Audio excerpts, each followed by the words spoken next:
You're listening to the Evolving Truths podcast, featuring mother-daughter hosts Shannon Day and Alexus Ray, where honest and vulnerable conversations about personal growth create a connection between all of us. You're invited to experience the transformation that occurs when we allow the truth of who we are to evolve. Hello, you beautiful heart and soul. Welcome back to the Evolving Truths podcast. My name is Alexus Ray, and with me, as always, is my mama, Shannon Day. Hi, Mom. Hey, Alexus. How are you doing today? Did you think I was going to ask you how you were doing? I kind of did. I mean, it looked like you were about to. Yeah. But then I was like, ooh, let me pause so she can sing to me. And then you didn't sing to me. I am actually doing really well.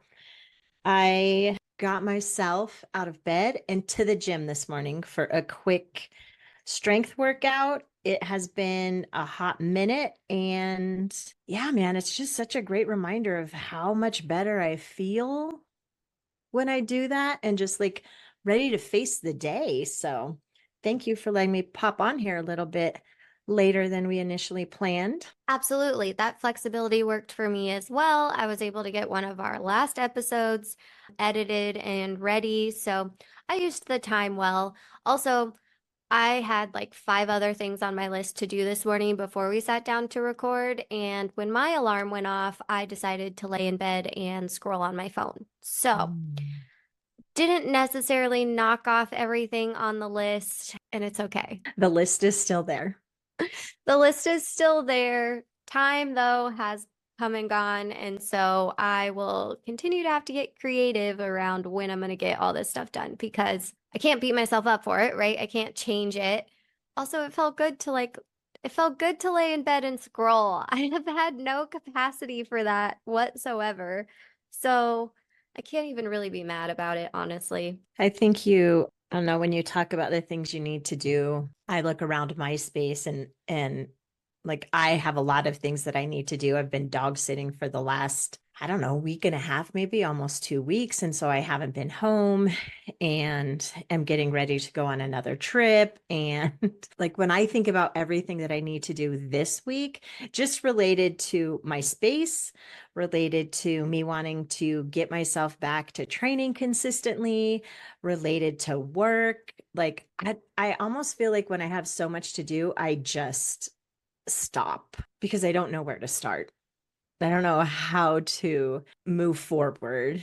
And yeah, I'm kind of sitting in that space a little bit right now, Alexus. Mama, I am too. Like this week, I had more than one overwhelm meltdown. And I do relate to what you're saying because we have so much coming in for us. We know that we have so much to do, and then our body just like freezes. On Wednesday this week, I had a meeting in the morning and it didn't go bad. It just left me having a pretty big emotional reaction or response.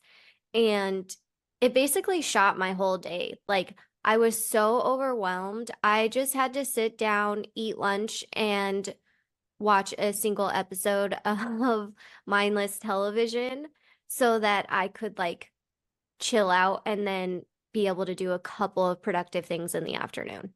Yeah. Yeah. So I think you just I don't know. Do we want to have a conversation about this today? Because I feel like this may not be something that only you and I deal with. So this one, I think it's a normal reaction, quote unquote, that word normal, but that when we do feel overwhelmed and like we have so many things on our plate, we almost don't know where to begin. And you just talked about how you coped with that in terms of, I'm going to take a little break. I'm going to watch some mindless TV, which also, let me put this out there right now. The Circle, that is my current mindless TV, The Circle. And then you were able to at least get a few things done. And to that, I'll add, I think I do something similar. Mine might be going and checking out like the games on my phone. I might play like 1 or 2 games of 3D Match or go into my like words with friends and play a few there, and then just sort of take some breaths, settle in and go, where do I want to start? So I find though lately that I'm having to do that more often than not. Same, same. And so here's kind of where I think, learned to give myself grace is actually from listening to Brene Brown. So her Mm. book that came out, I think in 2022, Atlas of the Heart, is actually all about naming and having language for emotions. Like we can't communicate how we're feeling if we don't have the vocabulary to communicate it, is really the premise of that book. And if I'm being honest, I've had the book since it launched, both audio and hardcover, and I've probably only listened to like 20 minutes of it on audio. But what I've taken away has been so impactful already, because she starts out basically, moving through the names of these different types of emotions and like, oh, this is what, for example, overwhelm actually is versus, when we're just like, oh, I'm so overwhelmed kind of thing. She tells the story of working in a high pressure restaurant environment, and it was not uncommon for wait staff to get overwhelmed. So the entire team had a process for this, and they would walk into the kitchen if they really were overwhelmed, like could not process anymore, and they would say, I'm blown. And that meant like managers would come in, they would take over, and whoever was that wait staff who had reached this point of overwhelm would step outside, like 10 minutes of not doing anything. What she talks about is that when we are in this state of overwhelm, we really can't move forward. Like we can't organize ourselves to get going. And that has made such a big difference for me to be able to recognize, one, the differences in, I guess you could say, severities. Like, when is a moment that I really am overwhelmed, when I literally cannot move forward? And when is a moment when I just have a lot on my plate and I need to get more organized? That being said, Wednesday for me was a day. And also, I feel like it's been more than one day this week where I have hit that block where it's just like, I am in a freeze mode. Like there is nothing that my brain can organize right now. I appreciate that. I just wrote that down actually. Us being able to identify the difference between really feeling overwhelmed and truly being in that sort of freeze state, or even if I'm understanding you correctly, according to her and probably our own personal life experiences, even if we did try to do something or move forward, we can't. Or let's say we did, we probably wouldn't be very effective at it. And it may end up being something we have to come back and do again anyway, right? Opposed to, I guess I'd say if I take my house out of this context of everything else that I need to do, and I put that in its own bucket, as you say, when I look around my house, it isn't so much overwhelm as it is, there's a lot that I'd like to do here. Where do I start? Like making that list and saying, okay, kind of prioritizing it and recognizing maybe if I start in this space, it's going to help me move to this space or get this done, then I can get that done. So I appreciate those two differences. And as we've talked about so often on here, the value of giving ourselves that space to pause, right? That power in the pause, the recognition of the emotion, and then maybe taking that even a little bit deeper to, well, two things, not only the recognition, but also the permission, I guess, to sit in that emotion or to feel that emotion. And then deciding what do we want to do with it, right? Where do we go from here? Yeah. Yes. And sneaking those moments away when you have to. Like my personal experience was in 2019. I mean, I could tell you the projects I was working on for the company, and I was so overwhelmed with the things I was juggling in work that there was one day that I had a key to the office because that was the position that I was in. I walked into like the tech server room, closed the door, locked the door behind me, left the lights off, sat down in the dark, and just like cried for 10 minutes and pulled my shit back together so that I could walk back outside and reorganize myself. This was even before your accident. And concussion and migraines, right? You had to do something like that when you were quote unquote healthy and not dealing with those other things. So I think that highlights a couple of things. One, recognizing that we can need to do that really at any time again. And then two, how much more you might have to think about it when you're dealing with some other health conditions. It's a really good point. That brings me though, now that if we say like, okay, we just took this pause, right? We got our system to calm down from this hyper state of freeze. Then what do? Okay, now I'm coming back and the pile of shit that I just left is still here. Still here. Like, and it still smells. Yeah, taking this pause didn't solve that or get any of the things done that I needed to get done, but it at least got me to the point where I could regulate again. So now what do? Yeah. Yeah. In your case, what do? So when that happens, as it's happening to me right now, what I do is either mentally kind of make a list, take some inventory of what needs to happen, or even better, write it down. I'm a big pen to paper person, and all the different color and fancy type pens. And then I like to think in time blocks. We've also talked about this before, like when I'm scheduling or when I'm doing things. So I might look at it and think, okay, where am I at with time right now?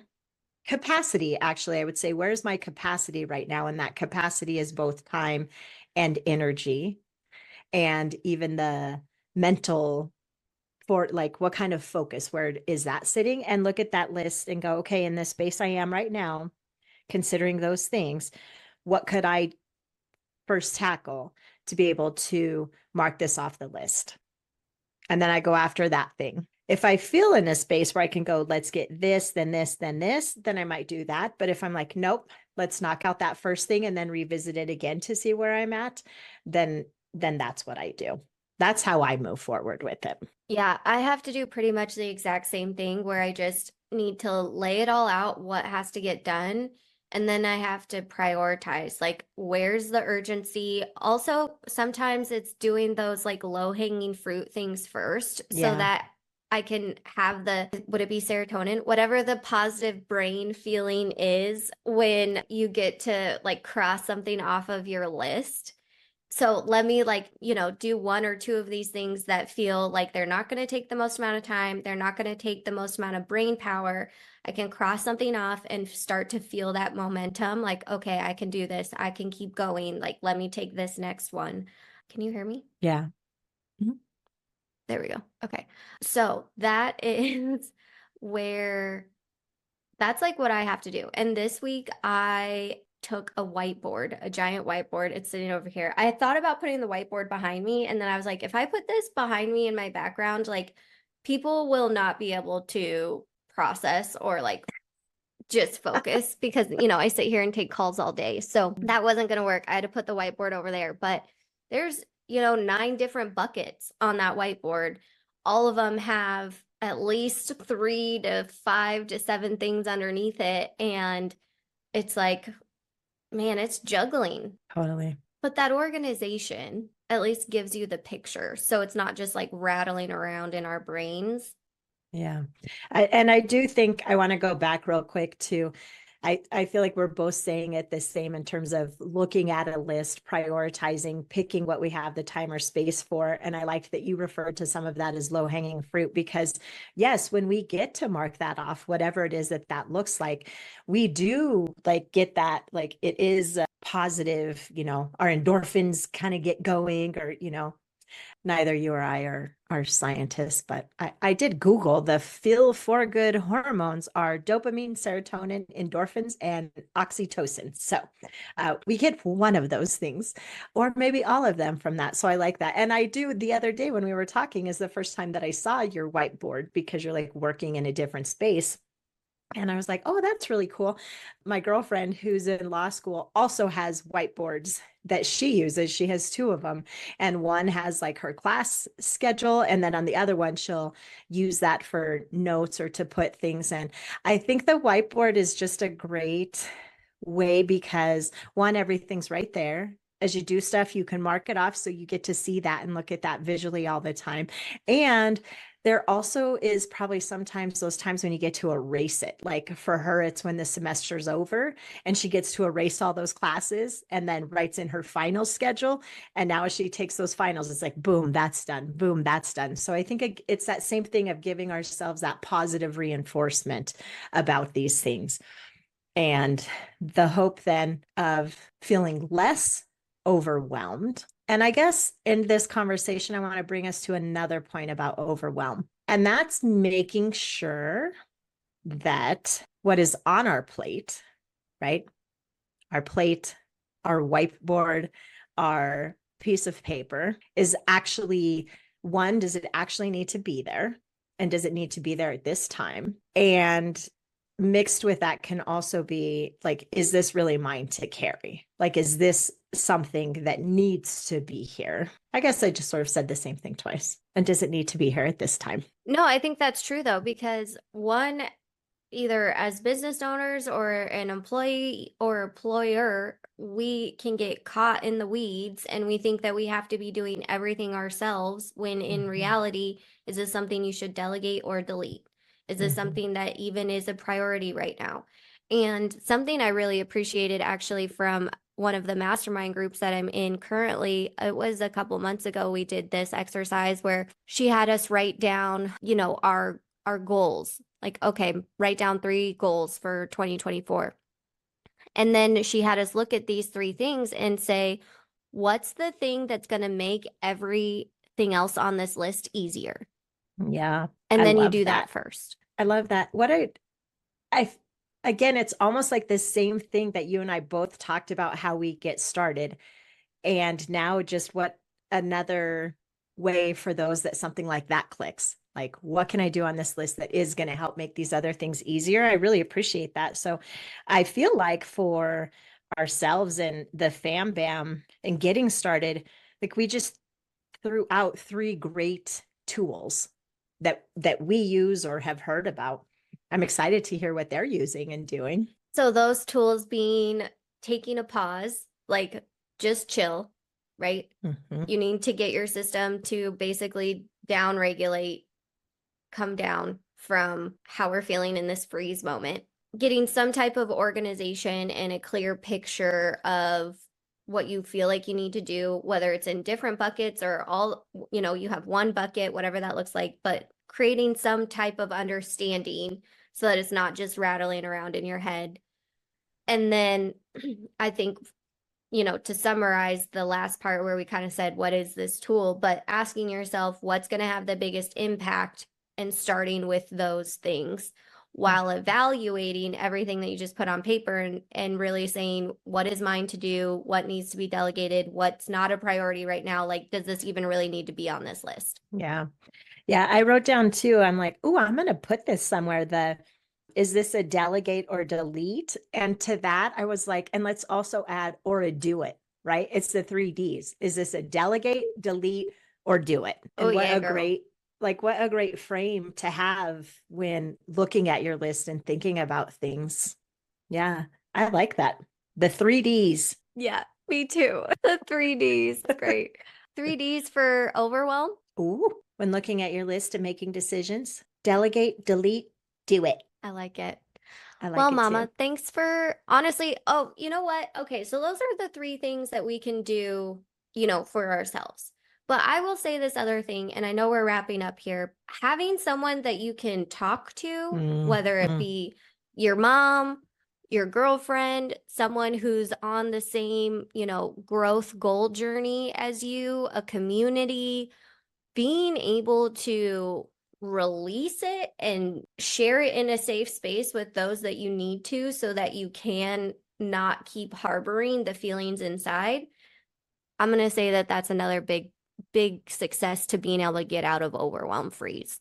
Yeah, that's huge. I like that you, when speaking to someone, had that piece in there about someone who is like in the same growth mindset or trajectory. Like when you're sharing with someone, this overwhelm and these are the feelings is hopefully someone who's going to support you and being like, I hear you and feel that while you need to. And then now what? Right? Ask that next question and help get you to that space, and not just someone who's like, yeah, dude, that does sound like a lot and screw it. Like, don't even worry about it. You don't need to be working that hard. You don't need to, right? Like someone who's like, I mean, unless they really are. Now here's my other, unless you really are in a space where like you need more of a forced break. And sometimes, so I guess here I'm saying is that friend or that family member or that partner who really is that accountability piece of knowing those times when to encourage that true step back and maybe even a little bit longer, and some encouragement and space around that to those times when they're like, okay, you've done that. Now what? And helping you move to that next step, and maybe even some accountability in that space, which is what our accountability creates momentum group is for and is so good for, that we can all come in there all at different levels and spaces and share these things, and then help one another break them down, and also help one another at those times when maybe we have put too much in a space, reevaluate it. And also those times when we say, nah, girl, you're good. Like, look at everything you've done. It makes sense you're filling in this space. Give yourself a little more time. Yes to all of that. And to piggyback on that, reminding ourselves that like this is part of the journey of reaching our goals, I think is when I say, you know, you speak to someone who's on a similar journey or path with you, because they're going to relate. And my example or experience for this year in the month of April is myself and 3 other women have all been working in the same niche of sales for about a year now. And I've known one of them for a year, one of them for close to 9 months, another one kind of similar time zone, actually, time frame there. And we all had overwhelm in April. And it was funny because it was like kind of one domino, another domino. Like we were all just having these moments, or if you want to call them overwhelm episodes. So it was nice for all of us to be like, I can't fully like support you right now, but I want you to know that you're not alone, because I'm having my own overwhelm emotional kind of breakdown at the moment. Yeah. Ooh, just dropped like another nugget of 2 things. One, us being in relationship with people where we could honestly say, I hear you. That does sound like a lot. And I also am going through it and can't really do much more than say, I hear you. And that sounds like a lot right now. Like I don't have anything that I can give. It's kind of like Brene saying when they would take that break of the road, like I'm blown. But the validation that can come from sitting with people in that same space and trusting, I think that at one point or another, someone's going to hit a spot. It could be you, it could be someone else where they're like, okay, I'm starting to do this. And someone's like, okay, I can start to do this. So I just think there's power that comes from validation and being reminded that we're not alone, and that permission for ourselves to say, I don't have anything else to give. And knowing that that's going to be received in that space as well is powerful. I love that. Absolutely. Oh, Mama, thank you for another conversation and just getting to honestly chat about life. Say this shit out loud. Yes, yes. Also, I don't know if it was the full moon energy this week or just, you know, I was talking to another person who was more into astrology than I was, or am. And she's like, it's the whole year. She's like, 2024 energetically, it's either like a dragon year or something. Like, it's a big year for shifts and energy. Not that that's an excuse. It still sucks that we're all going through it. But my continued appreciation for getting to have these conversations with you and getting to share them with our fam bam. Agreed. And I mean, we've shared some things here that work for us and that we know we've drawn from our ACM group. And we would love to hear additional ideas that you all have. What has worked for you? Did you relate to any of these things, or you tried it and then found something that worked a little bit differently or better for you? Like, please share so that we can all continue to grow in this space. Evolve. If mom and I are totally your cup of tea, please leave a 5-star rating. Please leave a positive review on the show on whatever platform you are listening. Make sure you like and subscribe or follow the show on the platform you're on. That way you never miss an episode. And last but not least, if you know someone struggling with overwhelm or you want to have a conversation with them, please send them an episode you think that they'd like, and we will continue to show up here evolving with you. We will be back next week. And until then, please remember, life is beautiful and you create the magic. Have a good one. Connect with Shannon and Alexus in the Evolving Truths community by visiting evolvingtruthspodcast.com. Links are in the show notes. The Evolving Truths podcast is produced by Shannon Day and Alexus Ray, recorded from the Corner Studio in conjunction with Alexus Ray Enterprises, LLC.